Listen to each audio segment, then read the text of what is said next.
اعوذ باللہ من الشیطان الرجیم بسم اللہ الرحمن الرحیم۔ اب میں آپ سے بات کروں گا حضرت آدم علیہ السلام کے بارے میں۔ اور جب رب نے فرشتوں سے کہا کہ میں زمین میں اپنا نائب بنانے والا ہوں۔ آدم علیہ السلام کی پیدائش۔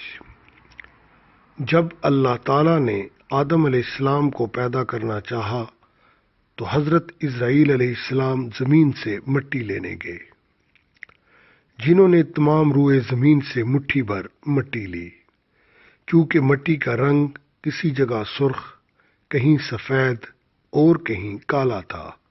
اسی وجہ سے انسانوں کی رنگتیں مختلف ہیں۔ انہوں نے وہ مٹی مکہ اور طائف کے درمیان کسی جگہ پر رکھی۔ پھر اللہ تعالیٰ نے اس مٹی پر بارش رحمت کو برسایا اور اس مٹی کے خمیر سے حضرت آدم علیہ السلام کا پتلا بنایا، اور 40 برس تک وہ جسم وہاں بے جان پڑا رہا۔ پھر روح پاک اس بدن میں سر مبارک کی طرف سے داخل ہوئی۔ جس جگہ روح پہنچتی جاتی تھی، بدن جو ٹھیکرے کی طرح سخت تھا، گوشت اور کھال سے بدلتا جاتا تھا۔ جب روح سینہ مبارک تک پہنچی تو آدم علیہ السلام نے اٹھنے کا ارادہ کیا تو وہیں زمین پر گر پڑے۔ اسی حالت میں حضرت آدم علیہ السلام نے چھینک ماری۔ ایک فرشتہ ایک سجا ہوا لباس جنت سے لایا، انہیں پہنایا اور ایک بڑے تخت پر بٹھایا۔ ناموں کا علم۔ آدم علیہ السلام کی پیدائش کے وقت فرشتے آپس میں کہتے تھے کہ جس کو اللہ تعالیٰ نے پیدا کر کے اپنا نائب بنانے کا ارادہ کیا، کیا وہ ہم سے زیادہ اللہ تعالیٰ کے نزدیک پیارا نہ ہوگا؟ اور ہم جو اس کی بارگاہ میں دن رات رہتے ہیں، کیا ہمارا علم اس سے زیادہ نہ ہوگا؟ حق تعالیٰ نے آدم علیہ السلام کو حکم دیا کہ فرشتوں سے ان چیزوں کے نام پوچھو۔ جب حضرت آدم علیہ السلام نے فرشتوں سے پوچھا تو وہ بولے، ہمارے پاس وہی علم ہے جو تو نے سکھایا۔ تب اللہ تعالیٰ نے حضرت آدم علیہ السلام کو تمام چیزوں کے نام سکھا دیے، اور فرشتوں کو جو آدم علیہ السلام کے تخت کے چاروں طرف بادب کھڑے تھے حکم دیا، سجدہ کرو آدم کو۔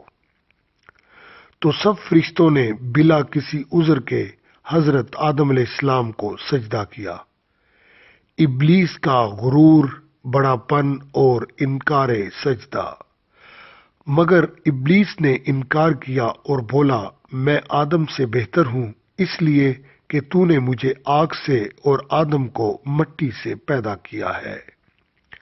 اس نافرمانی سے شیطان مردود ہو گیا اور جنت سے نکالا گیا۔ اللہ تعالیٰ نے اسے اپنی رحمت سے نا امید کر دیا، اس لیے اسے ابلیس نا امید کہا جاتا ہے۔ ابلیس فرشتوں کے اس قبیلے سے تھا جنہیں جن کہا جاتا ہے۔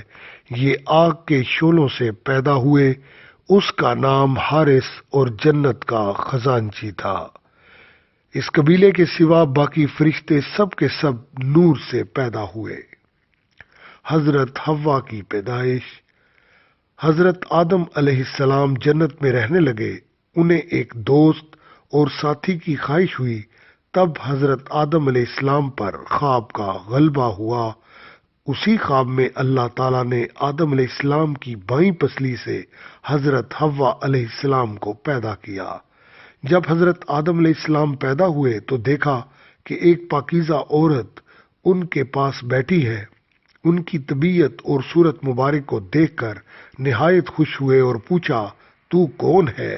حضرت حوا نے کہا، میں تیرے بدن کا حصہ ہوں۔ تب حضرت آدم علیہ السلام سجدہ شکر بجا لائے۔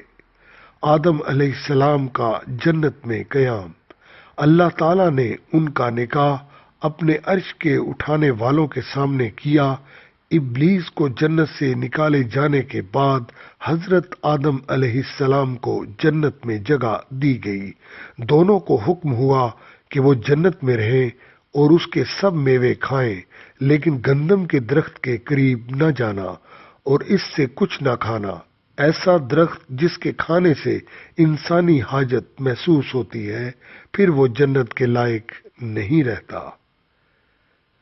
میں آج کے پروگرام کو یہیں پر سائن آف کرتے ہوئے اب آپ سے اجازت چاہتا ہوں۔ بقیہ قصہ اگلے پروگرام میں آپ کے لیے پیش کیا جائے گا۔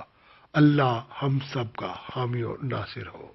آمین ثم آمین۔